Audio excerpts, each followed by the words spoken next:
Good evening everyone. Today I am going to giving a presentation on the topic of human digestive system. A human digestive system is a group of organs working together in converting food into energy and basic nutrients required for the body.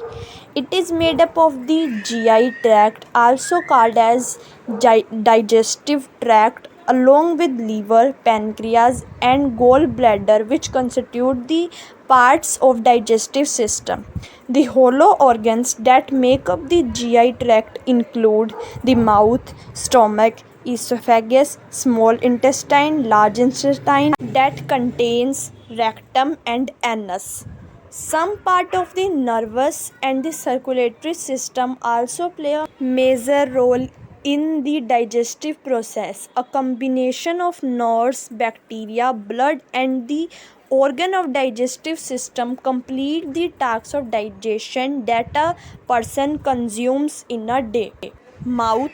Food starts its journey from the mouth or the oral cavity. There are many other organs that contribute to the digestion process, including teeth, salivary glands, and tongue. Teeth are designed to grind food particles into smaller pieces and are moistened with saliva before the tongue pushes the food into the pharynx.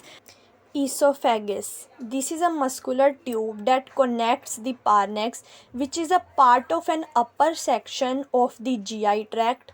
It supplies swallowed food along with its length.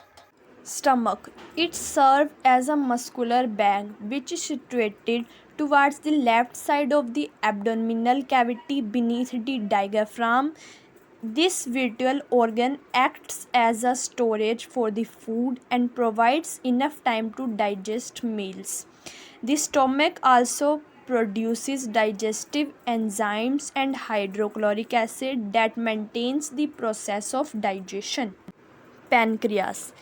It is a larger gland present just inferior to the stomach. It is short with its head connected to the duodenum and tail pointing towards the left part of the abdominal cavity.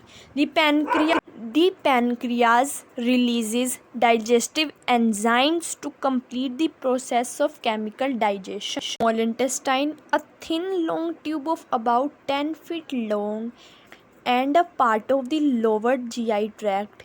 It is present just before the stomach and acquires a maximum area of the abdominal cavity. The complete small intestine is colloid and the inner surface consists of folds and rhizoids. Large intestine.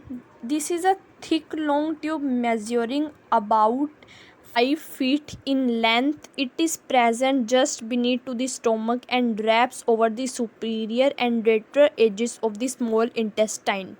It absorbs water and consists of bacteria that support in the breakdown of waste to small nutrients. Thank you.